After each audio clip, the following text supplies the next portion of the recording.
When I was a freshman at Evangel University, I was looking at my required courses for the coming years and trying to consider what classes I needed to take. I came across that I would need 2 semesters of homiletics, and homiletics is the study of preaching. I was nervous about taking these classes because, frankly, at the time, I liked the way I preached. I felt good about it. It was my comfort zone how I was preaching. I felt like God was able to speak through me in those ways that I was doing it. I was comfortable and I was happy with the feeling of it. And so during my time at Evangel, I went out of my way and even considered changing my major to avoid having to change my preaching style, to avoid having to change what I was doing. And kind of ironically, if you fast forward to today, I study books on how to speak better. I read and consider how I'm speaking and how I can make that even better for people to grasp the ideas that I'm putting out. I've spent many hours walking through the different ways I present ideas because I want to be better. I want to be better at whatever I do.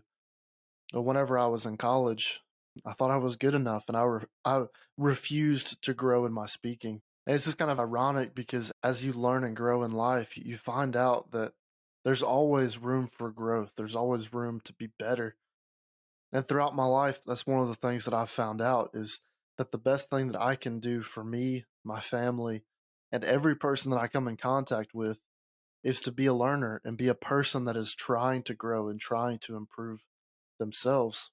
Maybe you found yourself in a similar place in life. You feel really confident about something you're doing. Maybe you play an instrument, you write. Maybe it's something a little bit more behind the scenes.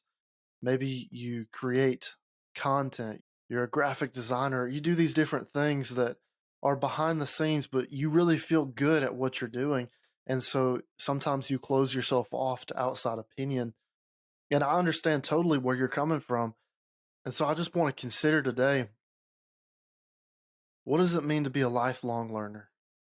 Is it worth it? If I feel really good about what I'm doing, should I keep growing in it? Should I keep trying to learn from other people? Or should I decide I'm good enough at this, so I'm going to stick with what I'm doing? It's obviously working. And being a lifelong learner can be difficult, but I just wonder if it can be valuable in our lives because some of the most famous thinkers of all time, they were lifelong learners. Albert Einstein said, once you stop learning, you start dying. On a similar note, Henry Ford said, anyone who stops learning is old, whether at 20 or 80. Anyone who keeps learning stays young. It seems like learning and being a lifelong learner is important, but why does it matter? I'm Josh Kave, and I've asked these exact same questions. In fact, I've spent my entire life asking questions, and those have led me to a lot of study and even earning a bachelor's degree in Bible and theology. Today, I'm going to be talking about how do we know if being a lifelong learner is valuable? What can we learn from some other people who have done this? But before we get to that, let's cue the music.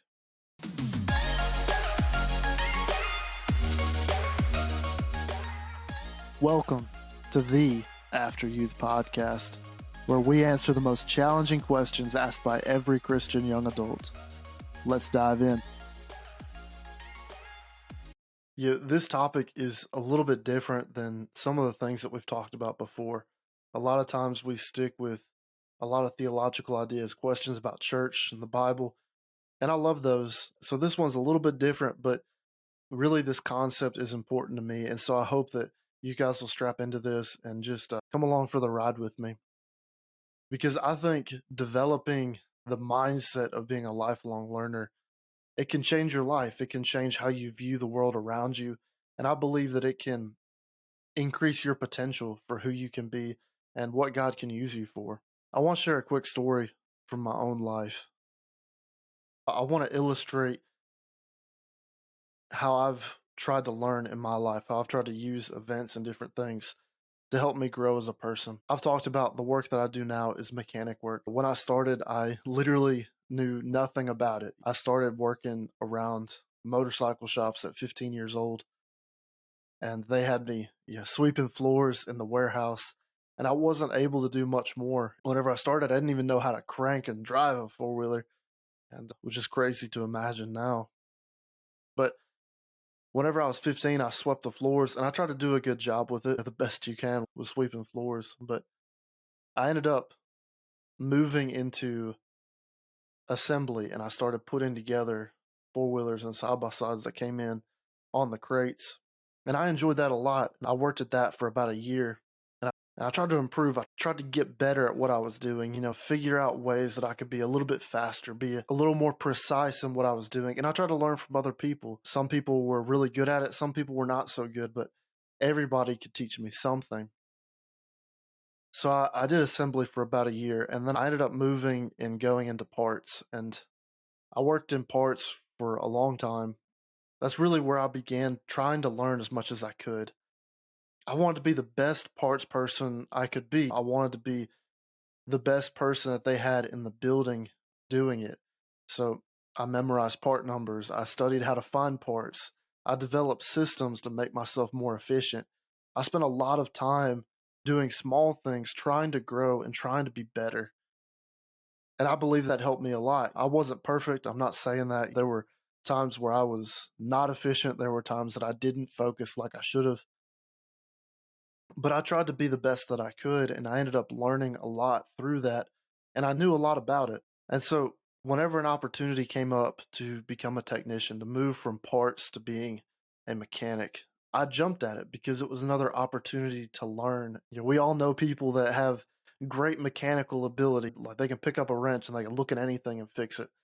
And I wasn't one of those people whenever I started. I was really bad at it. It took a long time, a lot of study, a lot of patience from other people for me to grow into being a decent mechanic. And I had to ask a lot of questions. I had to break down my pride and ask questions. I looked in service manuals. I took online tests, anything I could do to help my growth. It still took years before I was proficient enough to make some money at it. Even now, I'm doing the same type of work, and I try to keep learning using the same methods. If somebody is better at something than I am, then I'll go and ask them questions about it. If there's service manuals for what I'm doing, I try to jump on that. I try to keep learning, keep growing. I still do online tests whenever they come up. All of that is so that I can be the best mechanic that I can be. I want to be the very best at my job that I can be. And this has turned me into really being in a constant state of learning, of being open to other perspectives, other ideas, knowing that I don't have it all figured out. There's always ways to be better. There's always ways to improve. And as you can see from the story of my career, that there's being a constant mode of learning, a constant mode of improvement, trying to make systems, trying to be the best I could be. It's taken me from somebody that sweeps the warehouse to somebody that works on the machines. It's brought me promotions and even I believe a certain level of success in my field because I've been willing to learn and grow and do anything asked of me. I would say, though, that the most important things I've learned in being a mechanic and doing all of this is not from what I've seen in service manuals. It's been internal. And so I want to break this idea down a little bit further into how we can apply these things in our lives, how we can take this concept of being a lifelong learner and really apply it. And I want to give you some other examples of people that are not me because there are some people that have applied these kind of ideas and have really done things to change the world. So I want to look at that just a little bit more. I believe the first question we can answer here, that's really the foundation of all of this, is what does it mean to truly be a lifelong learner? And does it help you? Because I can talk all day long until I'm blue in the face about learning, being a lifelong learner. But if it doesn't truly help you, then it's worthless. I believe in the value of education. Obviously, I've gone to college and finished it, and I think that's important. I think studying from professionals is incredibly important, but being a lifelong learner has nothing to do with degrees or education necessarily. It has everything to do with posture and passion. And an article by Taylor Roman Cohen, they said being a lifelong learner means you have a growth mindset and an innate curiosity about the world. I think this is a really powerful definition. It's all about putting yourself in the mindset that you can grow and continue becoming a better version of yourself. And so many people believe one of two things about themselves. And I want you to really consider yourself and see if you fit into one of these. So, one is people believe because they have certain tendencies or ways about them that they can't or should not change. Like, you've talked to somebody and you can see they've got like a flaw or something that they could improve on, and they say, well, that's just the way I am. You're just gonna have to deal with it, people, have a really aggressive personality and they're all over you, and you're like, man, like that might really help you if you tone that down a little bit. And they're like, that's just the way I am. That's just the way I am. You and everybody else are just gonna have to deal with it. So that's one of the mindsets, is that you have a tendency that you can't or feel like you shouldn't change.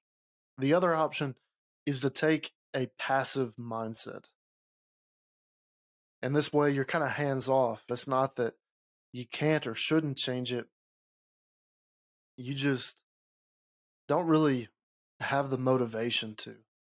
And this way you just allow life to happen. And you may or may not learn from past mistakes. And people like this, they usually don't have just a ton of ambition. So maybe you fit into one of those two things and you have one of these mindsets.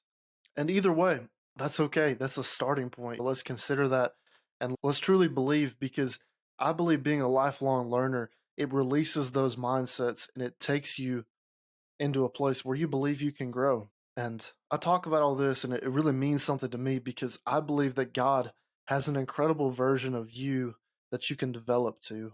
And part of that is going to be Him. He's going to have to grow you, He's going to have to make you into the person that He's called you to be. We're just the clay. But there's another part of this where we have to open ourselves up and we have to position ourselves where we're willing to grow and we're willing to be better versions of ourselves. And so this lifelong learner attitude, it embraces the idea that we all have room for improvement and we want to earn that improvement. One of the things that's been interesting in my marriage so far is the difference that Molly and I have when we walk in a room. So we have rooms in our house that I would likely never put decorations in. If it was up to me, it'd be like that stereotypical picture of like a guy's apartment and there's a couch and a TV and nothing else. Or even, maybe not even a couch, it'd be like a lawn chair and a TV or something. And that's my guy's perspective. I'm not real big into decorations. I don't really worry about it. If it was up to me, rooms would be 90% bare with just a little bit of very practical furniture. And I would totally be content with that. She walks in a room and she sees something different. She sees potential. She sees what we could paint the walls, how we could do something different with the floors, what we could put on the walls, what kind of furniture we could put in there, the whole deal. She sees a complete image, and her view is for the room to reach its fullest potential. For me, that room would never reach its potential. It would never look the best. You really wouldn't want to bring people over and see it. It would be just very minimal. But Molly sees a room with the fullest potential in mind. And we have to work toward her vision. It takes time, it takes energy. We have to go through and step by step. We remove the old ugly floors. We fill holes in the walls. We paint over it. And piece by piece, we fix old problems and add new decorations. And all that time, we're working toward a goal. And that goal is to make the room the best, the prettiest it could be. When you're a lifelong learner, you see glimpses of the future that God has for you, the vision that He has for you as a person, the person He's called you to be. And step by step, you work on areas of your life that need improving. Maybe you have a bad day and you get frustrated and you're like, I don't really want to get frustrated like that. So you start working on your attitude. Maybe you have a very negative mindset and you're like, that's not what God's called me to do. And so you try to enhance your mindset. Maybe you have some bad habits. And just step by step, you're fixing some of those things. You're changing your attitude, changing your mindset. You're cleaning up bad habits with God's help. You're cleaning up the floors. You're cleaning up the walls. You start adding furniture. You start reading books, adding new skills to your life. And all of this is in the pursuit of fulfilling your potential and being the very best that you can be. And so that's what all of this is about. This whole conversation about being a lifelong learner is about understanding that you have incredible potential for God to use you for incredible things. I believe that. And so we take that idea that you have potential, and how do we continue to grow, continue to be better, continue to allow God to change things in our lives so that we can serve Him in the best way we can. One thing I've found in my life is that I can get easily caught up in the past and looking back, good or bad. I've achieved different things on some levels, and there are some things that I'm proud of, as we should all have things we're proud of in our past. But there's also things that I'm not as proud of. I'm disappointed in, things that I regret, mistakes that I made. And it's easy on either side to really get caught up in that, or we get stuck in the past. We get stuck in our mistakes, or we get stuck in our success. We all know people that have like peaked in high school, and maybe they achieved a lot of things in high school, but those didn't really translate into adult life. And so they're kind of stuck in the past, reliving those different things. But we can't live like that. To have this lifelong learner's mindset, we have to stop looking back and keep growing. I've been going through a book by Josh Waitzkin. And to give you a little bit of background about his life, he's an incredible chess player. Between the 3rd and 9th grades, he led his school to 7 national team championships and 8 personal titles. He did incredible things as a chess prodigy, had books and movies about his life. But it wasn't all roses in his life. One of the challenging aspects of chess is that you can spend 3 to 4 hours in front of a chessboard in a mind game with somebody else. It challenges you to focus on your mind intensely for long periods of time. And in the heat of the moment, one mistake can either break you or you can refocus yourself.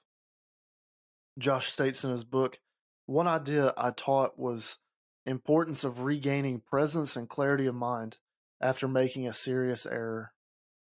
The first mistake rarely proves disastrous, but the downward spiral of the second, third, and fourth error creates a devastating chain reaction. Now he's talking about here in chess is that you make the wrong move and then a lot of people freak out and they're trying to make up for that mistake, and so they make another mistake and another mistake, and they lose the game because of one mistake that really wasn't that big a deal. But he goes from there and he tells a powerful story to a group of students he was teaching.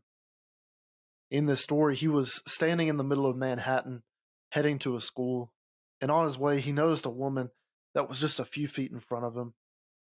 She was wearing a gray skirt, a black sweater, and some white sneakers. The street they were both trying to cross was a one-way. He had been there many times. But this woman was listening to music, and she got caught looking the wrong direction. So she's looking one way, and it's the wrong way down this one-way street. So she takes a step forward, and she almost got nailed by a bicyclist. The man on the bike looked as if he was holding his breath and just barely got around her and bumped her just a little bit. The woman turned and faced the cyclist as he was riding away, and she began screaming at him. She's so frustrated, and Josh describes it this way. He says, I can see her now, standing with her back to the traffic on 33rd and Broadway, screaming at the now distant biker who had just performed a miracle to avoid smashing into her. A taxi cab was the next to speed around the corner. The woman was struck from behind and sent reeling 10 feet into the air. She smashed into a lamppost and was knocked out bleeding badly. This woman ended up going to the hospital by ambulance, and we don't know for sure if she survived. But what's incredible about this story is the woman could have learned her lesson. She could have got bumped by the cyclist, and she could have backed up right after that, regrouped, and said, okay, let me check the road one more time before I keep going. Instead, she did what so many of us do. She got mad, flustered, and ended up in way worse shape because of that. She ended up going to the hospital in a totally avoidable situation. And Josh compares this to chess, and that whenever one thing goes wrong and you make a mistake, usually it isn't that one mistake that makes you lose. It's letting that mistake control your life and continuing to make mistakes because you're flustered. In my life, I've made more mistakes than I can count. There are job situations I messed up, friendships I've lost, respect people have lost for me, mistake after mistake. What I've found in my own life is if you're not careful, you can let those past mistakes hold you back rather than being the lesson they should be. When I left the first church I youth pastored at, I was having a pretty hard time. We've talked about this multiple times. I was working another job at the time. And in that same week that I left the church, something came up at my job. Something happened and I heard about it. It was kind of about me. And I felt wronged, to be honest with you. I felt like some people that were higher up were really giving benefits to other people that they weren't giving to me. And I truly felt like they were taking advantage of me based on some things that were said and done. And when I found out about all this, I couldn't deal with it. I got frustrated, I got mad, and I kind of spiraled. Yeah, keep in mind, at the same time, I had just left this church I was youth pastoring at, and I was dealing with a lot in my mind, and then all this happened. I ended up going to my boss and telling him I was really upset about all this. I felt like there was some stuff that wasn't done right. I wasn't happy about it. I ended up leaving where I was working to work at our sister store. At the time, I felt like it was justice. I felt like if they would have treated me better, they could have kept me around. It's their fault. They made a mistake. They messed it up.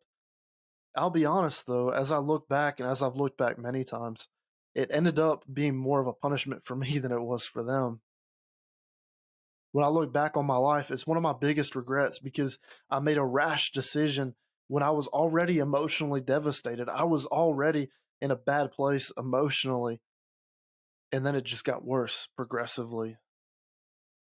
Just like that woman in the story that Josh Waitskin told, I got bumped by a bicycle and ended up being hit by a car. I had that church situation happen, and then I turned around and made it worse. I made my life harder. And as I've looked back on it many times, I get upset with myself. I get frustrated that I would make a decision like that. But there's something I've learned from all of this. I made a mistake. How do I grow from it? And I learned in that time to never make a decision in the moment. Molly, anybody that's has been around me very often could tell you I don't make decisions quickly. I take my time. I stop. I take a breather. And sometimes it may be a week or two before I really make a decision. I try to be very patient with it, and I'm not always, but I try to be. Because my emotions got in the way that day at my old job, I never make quick decisions on big things. I take a day or two. I ask friends and family that I trust. I try to go to people and say, is this just me? Am I overreacting? Am I making a bad decision by going this certain direction? That's what I want you to take away from this section is not what I learned in that story. Hopefully you can glean a little bit from that and hopefully not make some of the same mistakes I did. But I hope more importantly that you take away that being a lifelong learner is about letting go of your past. That story, does it come up every now and then in my mind? Sure. But the biggest thing that I can do from that story, from that mistake, is to learn from it and move on. If I let it control my life, then I'll never make decisions again. I'll never do the things that I need to do in my life. And I can't do that.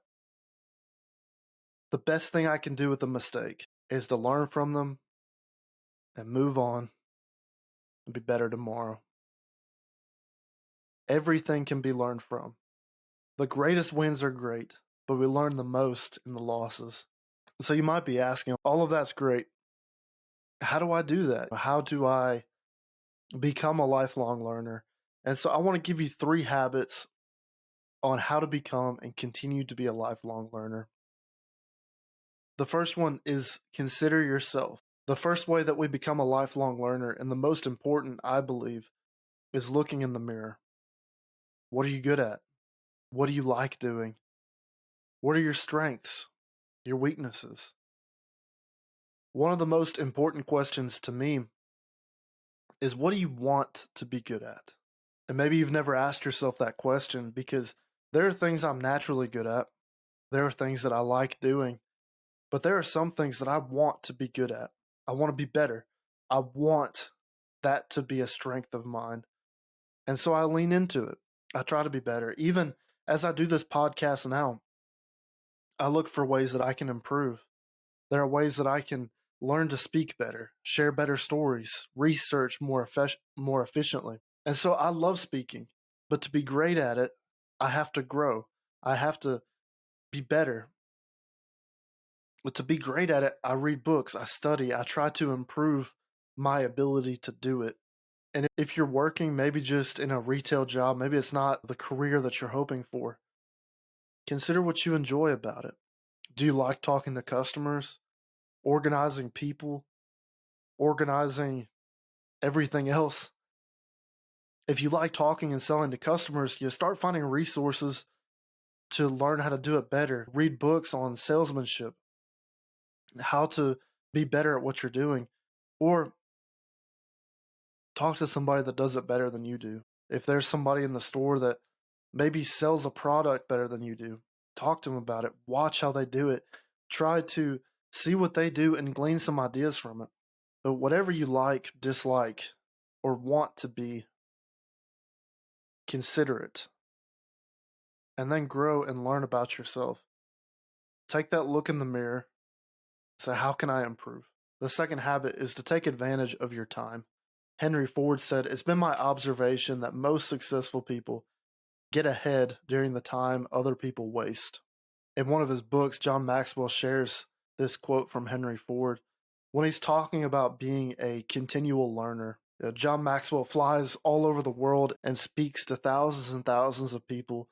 In the midst of all of that, he writes books, he leads a company, and he does just incredible things. But he talks about, in the midst of his crazy life, speaking, writing books, and mentoring, he forces himself to continually learn and grow. He makes time for it. When most people recline and they don't do anything, he's in the middle of reading. This time in his life is on planes and at the airport. A lot of people, maybe it'd be like me, sitting in the airport, put some earbuds in, listen to music or watch a movie. That's what a lot of people do. John Maxwell says he doesn't do that. Most people hate the waiting and they hate the time between connecting flights and all those things. But Maxwell uses it to read. During that time, he makes notes and he plans for his next book. In the in-between time that people hate and they just waste it, they waste it by listening to music and watching movies. He's writing his next book. He's preparing for the next great thing he's going to do. And we need to do the same kinds of things. Maybe you're not flying all over the world, but maybe you have some time that you're by yourself and you usually waste it. When I'm at work turning wrenches, when other people are usually listening to music, 90% of the time I'm listening to audiobooks and podcasts. That's not really to brag on myself. It's what I've found. That's my airport. And so I take that time and I learn and I grow and I try to be better through these different things. Consider in your own life. Maybe you have a long drive to work. Maybe you put on an audiobook or you listen to a podcast. Or you have a long break at work. You pull out a book. Maybe it's really slow at your job during a certain part of the day. You'll bring a book with you. Do some research. If you have the option to learn, do it. Take that opportunity. You have to find your airport, whatever that is. Whatever that time is between connecting flights, no matter when that time is, try to use it to your advantage and try to learn a new skill. Read a book, listen to a podcast, do something in that free time to help your growth, to help you continue to be better. And the final habit here is ask questions. Curiosity can be one of the greatest learning tools. There was a skill I was trying to learn a few weeks ago, looking at storytelling and how to be better at that. A few weeks ago, I was sitting there thinking about it. I was like, how can I be better at this? And I remembered I have a friend that actually does storytelling professionally. And so I reached out to him to ask him some questions about it. He gave me some incredible advice and told me some stories, told me how he uses some of these different aspects of storytelling to help get his point across. And so that's just an example, but it can be really valuable to ask people that you know how to grow. At work, I do a similar thing. Like I mentioned earlier, there are people that are better at some things than I am. They've been doing tech work longer than I have. And so if I get stuck in something and I can't figure it out, I'll go and ask them. And it's not just so that I can get done with it faster. I want to be better. I want to understand what they understand. And so whatever you do, whether it's work, school, a hobby, be willing to ask questions and learn from those people around you. And that way it keeps you humble, because none of us are the best at anything. There are always people that are better than you at some things, and that's just part of life. And so it keeps us humble, but it also keeps us in that attitude of, I can learn from anybody. Mark Batterson has a rule that he lives by when he meets anybody. He says, everyone I meet is my superior in some way. By setting his mind like that, he believes that he can learn from anybody. He sets himself up to be a lifelong learner. Whenever we consider ourselves, we take advantage of our time and we ask questions. I believe that whenever we do these things, we can change our lives. We can be better versions of ourselves. We can keep growing and keep moving ourselves toward the person that God has called us to be. And so I really challenge you this week, really think about what you want to be good at, how you can improve. Find time, find your airport, and then ask questions. Ask questions to people that are better at something than you are. Learn where you can. And just to recap real quick, today we talked about being a lifelong learner. Being a lifelong learner starts with the definition. It means you have a growth mindset and an innate curiosity about the world. It's all about moving forward and developing yourself into the person God has called you to be. You have to allow yourself to move past the failures and the successes of the past. Learn from them, let go, and keep moving. Finally, some habits that you can add to your life to work on this are consider yourself, take advantage of your time, and ask questions. We'll see you next week.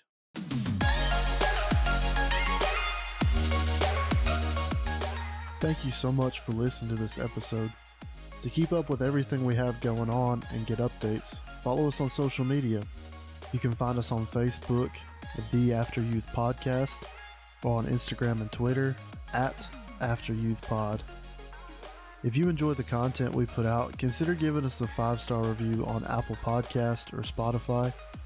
This helps us reach more people with what we're trying to do, and we really appreciate it. Thank you for listening every week, and we will see you again next Friday.